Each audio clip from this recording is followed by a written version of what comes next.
We think of muscle as something that kind of holds everything together and helps us move. But I think of muscle, like, yes, it holds everything in tighter and boosts our metabolism. And everything for me now is like, how do I make sure that how I feel right now is how I feel or better in 10 years and 20 years, right?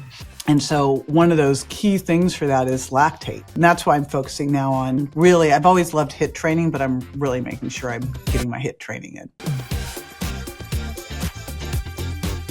The minute you can breathe, like I was in so much pain, I couldn't breathe. And so I'm outside walking laps around the house, just like just in so much pain. And I kept walking until finally I could get a few breaths in. And then as soon as I'd have a window where the pain would calm itself down, I was doing some exercises gently. Well, you look at it too, like think about what contracting, like we think of muscle as something that kind of holds everything together and helps us move. But I think of muscle, like, yes, it holds everything in tighter and boosts our metabolism. And yes, it gives carbohydrates a place to land. But the exciting thing about muscle is what happens when it contracts and all those messages going out of drop the pain, boost the immune system. Like, it's like the coolest stuff. It's like you're in there, creating your own pharmacy. Yeah, of myokines. Yeah. And this only happens when there's so many cool things when you actually squeeze a muscle from a biochemical standpoint. You have to actively squeeze the muscle. So it's not about finding them, they're hunting down medications that would allow you to not exercise. And I'm like, no, you're missing. Exactly. Like you're missing. It's the actual squeezing is what does the magic. So you have to go squeeze your muscles in the gym. I wonder if, because I've been deep down the creatine rabbit hole, and creatine does a lot for the immune system too. Like we just presented, my buddy who created Creatine HCl and I presented at a conference, and he was showing creatine going after cancers, like creatine basically pumping up these killer cells to go after cancer. So I just wonder if that would, if pumping up the dose on that, which I only use HCl because that other stuff will just make you bloated and crappy feeling. But pumping that dose up to 3 grams of HCl would help you with some of this, because it might be worth trying. No, that's a good point. You're absolutely right. Like just get the muscles to be happier and better. It's crazy. Aging is no joke, and there's no version of it where I don't know. I don't know what it was. I was not a very healthy person in my 30s, and I had a very good memory of what happened to my mom when she went through menopause. And so about 10 years prior to menopause hitting, I decided I better get my butt in the gym and start working on this. I better start building muscle because I don't want that. Like, I don't want that experience. And, vanity, but really pain and vanity are the big drivers of most people. Most people will respond to pain or vanity. And when people don't, I don't know what to do for them. If I can't get them to tap into one or the other, it's very hard to get a patient to take action. And for me, it was like, I just didn't want to go through the hell that my mom went through with menopause. It was not fun to watch. And so I started training. And when people said, what are you training for? I'm like, the zombie apocalypse. Like, I'm not messing around here. And I'm not, I'm not hardcore. I can't rep out push-ups like you and Gabrielle Lyon. You guys are hardcore. And Gabrielle Lyon's got, I would not want to go to the gym. She's a machine. I know. But I share this because I want people to know that this looks different for everyone, and that's okay too, right? Yeah. Like there's just a variety. You and I can work out together and have a really fun time, and we maybe aren't doing the exact same thing, but we both have. We were pretty darn close. We were good. We fell yourself short there. I'm like, you were killing it. We could stamina. But again, I go down to what are the things that if you did these things, instead of trying to do all the things, if you just said, I'm going to get those steps in and let me check out a weighted vest. Then I said, 2 days a week, I'm going to do some squats, some push-ups, maybe a bent over row or a deadlift, and a flexed arm hang or a pull-up. I use a band to assist because I can rep out now 10 of them, but I'm trying to do multiple sets. But you can use a band to help you so that you're pulling. You could do some farmer's carries and an overhead press. I mean, simple stuff that you don't need much equipment for at all. And to start, you can use, a few dumbbells. Yep, absolutely. Right. And then do a day of yoga. You can do that. You can get a little class online and do 2 days of HIIT training. There's so much good free stuff online too. You don't have to pay for all this stuff. But the HIIT training, I think, is, when you really look at that, everything for me now is like, how do I make sure that how I feel right now is how I feel or better in 10 years and 20 years, right? And so one of those key things for that is lactate. One of those key things, and that's why I'm focusing now on really, I've always loved HIIT training, but I'm really making sure I'm getting my HIIT training in. How do you like to do it? So I'm messing around with the different protocols, but the protocol I tend to do the most is 1 minute on, 1 minute off. And however, the Power Plate people brought me a new toy. Oh, what is You're it? going to be so jealous. It is a rev bike. The pedals, the pedals are like Power Plate itself, and they vibrate. And so it actually helps you do VO2 max training. You do 30 seconds with the pedals vibrating. It kills you. And then you do 3.5 minutes and go. So it's kind of like Wingate training. Mm-hmm. So that's the other protocol I've been doing. It's like 30 seconds all out and then 3.5 minutes, and I'll do that one. Or I'll do 1 minute on, 1 minute off. And I've got a Stairmaster for that. I've got my little sprint treadmill. As soon as my foot gets back under control, I'll go back to my sprinting. And my sprinting, I was doing much more like kind of more Tabata sprint types of things.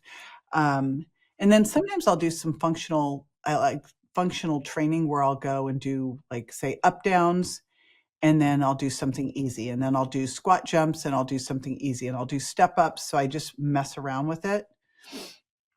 As if I'm short, I want to get both done at once. If I want to get my kind of some resistance power training and some HIIT training, and I got 20 minutes, that's what I'll do. I love it. No, I think that's great. I'll use a variety of things too, and just whatever fits the bill that day. I actually like to do a little different. I'll do about a 3-minute warm up. If I'm on the treadmill, I'll ramp up the speed a touch, but I ramp up the incline all the way to the top. And I hustle that for a good 30 seconds. And then I bring it back down, and I kind of lollygag for 3 minutes. And then I bring it up and I hustle uphill, and then I bring it down. And so I'm able to do that if regardless of where my pain level's at, I can do that. I can usually bust that one out. Or I'll do the rower, kind of the same thing. I'll just crank as hard as I can for 30 seconds. And then I give myself enough time to catch my breath. And so that you're doing like Wingate. Those are Wingate cycles. I like that. Because I can't. Yeah, it's one of when you look at the different protocols, it's the Tabata, the 1-to-1, the Wingate cycles like that you remember in school, like that 30 seconds you're going to vomit and then recover. Yeah. And then there's that Norwegian 4x4, which is, I don't do that one because it's not fun at all. It's the 4 minutes really hard, 3 minutes recover. I'm like, too long. It's too long. No, I don't like that. I like to basically just toast myself and then catch my breath, and then toast myself and catch my breath. And I'll do that maybe 6 times and call it good. And that will torch fat off of me too, if I actually am consistent about it. Especially visceral. Like that's the way to get that visceral fat gone. Yeah. I say, as I'm like, why do I have this? Probably because I'm not doing that enough. No, that's brilliant. I love it. That's a good way to do it. But you only have to do that because I'll hear people say, I've been doing HIIT every day. I go, if you can do HIIT every day, you're not doing HIIT. Yeah. Twice a week. Like don't do it more than that. Absolutely. Totally agree. Yeah. So these are the tickets to longevity, ladies listening, and men. This is coming from 𝗗𝗜𝗦𝗖𝗟𝗔𝗜𝗠𝗘𝗥, who's 62 and sitting here. Like, if you're not watching us on YouTube, please come over, check this out, because this comes from a lot of experience. I'm sure you've tried everything under the sun at this point. If you've been as active as you have been since you were so young, like you've seen it all, you've done it all, you've been through it all, you've played with it all. This in I literally was doing stuff when I've done it my entire life. Yeah. I started studying nutrition when I was 12, like going to the library, reading all the nutrition books. So I've been obsessed with this stuff forever. I've done all the stupid stuff, the total vegan, the fat-free, remember the stop the insanity, all of them. I've done all those things. I almost died on a vegan diet. My body fat jumped up. I am a naturally ridiculously lean genetic freak. And my body fat went to 25%. I know because we were at USC at the time doing body comp testing, and I did underwater weighing, and I'm like, what has happened to me? And this is on vegan? Vegan. Oh, no. Yeah. No, that's not. I just don't. Horrible. We're just not. I don't think we're meant to eat any one particular extreme. Like we have a variety of different types of teeth in our mouth, and we have our gut length, the way that it works. The physiology of how our gut works, the physiology of our microbiome, all of those things say that we need a wide variety of interesting foods. Yes, not just plants, not just animals. Yeah. All the above. Yeah. Yep. So I want to ask you something. You are so mentally sharp and you are so on the ball and you do more than any human I know. Like literally every time I talk to you, you're somewhere else. And I don't know how you do it because I cannot keep that pace. But what do you feel like everything we've just talked about is part of the secret to your mental health or your mental sharpness, I should say? Or are you doing some extra things in there that you want to share with us? Well, I'm an obsessive sleeper. Okay. That's good. Huge. So you obviously prioritize that then. Yeah. So sleep is the big non-negotiable. I'll tell you a funny story. When I first met Tim, he was sleeping. He was like a 5-hour a night sleeper. And I'm like, yeah, that won't work. Yeah, that is not going to happen here. But I turned him into a sleeper. He's now a big sleeper too. Good job. How'd you do it? Give us the deets. I got in bed. Yeah. That's that's how my husband did it for me. I was not going to bed on time, but I'm like, he's so cute. I'll follow him. He just goes to bed. I'm like, I'll go. I'll go too. Hey, that looks nice.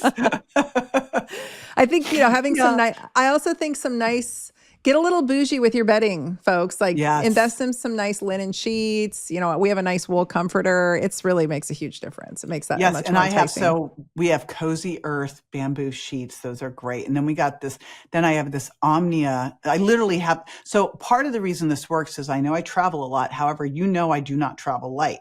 Like I have, we do luggage CrossFit. That's what I call it. 'Cause we have so much. We usually have like 4 70-pound suitcases and 2 carry-ons that weigh even more than that. And in one of my suitcases, I have like my red lights. Yeah. And so I have all my stuff, my red light mask, my red lights that wrap around, my little red light healing. And then I have my Omnia Sleep and Glow pillow that I'm obsessed with. I have 2 of those. So I have my travel suitcase and my regular suitcase. But this Sleep and Glow, I got sent so many pillows. I'm like, this is so stupid. Who cares about pillows? And now I'm like the crazy person that travels with pillow. But it makes you so you don't have face creases. And then like I have an amazing eye mask. I have these I have these incredible sleep buds that don't you get sent stuff? You're like, who sent this? Yeah. I got sent these little sleep earbuds that do white noise. So now wherever I am, because it used to be, even at a hotel, if it was a little bit noisy, the earplugs didn't work and I don't like things in my ears. But these little Oslo sleep buds, you turn on white noise and it's like completely blocks it out. Amazing. And then I have this Manta eye mask that's a total block out eye mask. So I have my routine dialed wherever I am. So that I think is a big deal. I think this creatine, I have been playing around with more and more of it. I created this, met the guy who created creatine HCl and I messed with a formula of taurine and magnesium. Mm-hmm. And I've been taking 4 hits of it a day. I feel like a little bit of a like crackhead. Yeah, a little crackhead. Creatine crackhead. But I can feel it. Like I can totally feel it. Like it's so energizing. So that's a big thing. Honestly, the cool thing about resistance training, if you are now like 60 or 70 and you forgot to lift weights, you're actually in great shape because you're going to see way better results than either of you or I do. It's called newbie gains. The most important thing is you can build muscle in your 50s and your 60s and your 70s and your 80s. In fact, we now know you can build muscle equally well